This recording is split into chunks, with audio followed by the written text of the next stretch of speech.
Nothing is left to the imagination when you're on a jury. It can't be. So you are presented with all of the evidence, with all of the photos, with all of the videos, etc. And I think that the experience will never leave me. I could take myself back there tomorrow. And he said, actually, that was even worse, because the poor...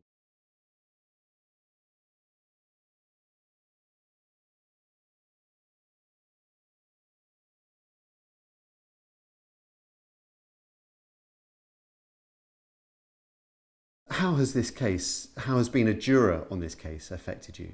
During the whole court process, I didn't eat, I didn't sleep, so I think I lost nearly 3/4 of stone during the 7 weeks. I felt very emotionally isolated, so I felt I had nowhere to turn. I had no way in which I would process all that information I was seeing. I had no way to debrief. And once you've seen, you can't unsee. And I think afterwards, what happened afterwards, I became very...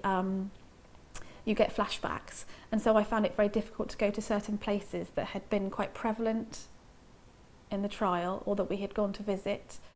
Was his partner, his wife? Yeah, it was all very complicated, and you didn't know where to 9th of January, so it was pretty soon, so I'm sure she'll tell you.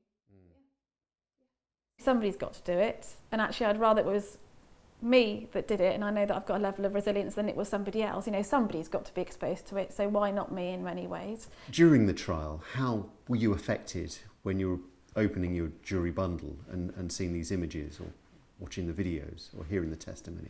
If I was to close my eyes and you were to ask me to see what I see, I could see it immediately. Yeah, I saw some things that I never wanted to see, that I never asked to see and I never chose to see. But yeah, they're there, aren't they?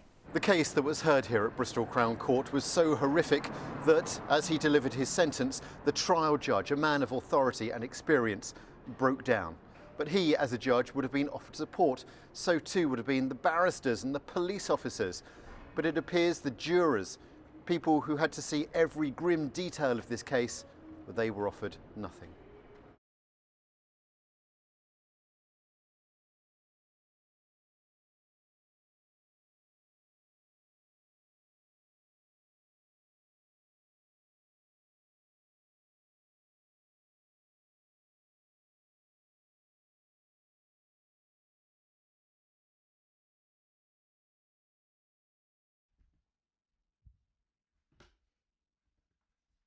There are such simple things one can do, like resilience and well-being trainings. You know, they're very, very easy to put in place, not expensive. And I think the follow-up, particularly after extremely difficult cases, is absolutely crucial. Otherwise, how do people look after themselves? They cannot talk to their family. They can't go to their friends for support. They may not know how to access clinical support. It may be expensive. But actually, we should put in preventative strategies before we get to that stage. You are told as a jury, I think the exact words are, "Thank you for your public duty. You are now free to leave." That's it. That's it. And so we all got up, we went, and I think I said, well, is there any way we can access support, or can we debrief? And we were told, no, you cannot debrief, your deliberation is finished, the case is closed.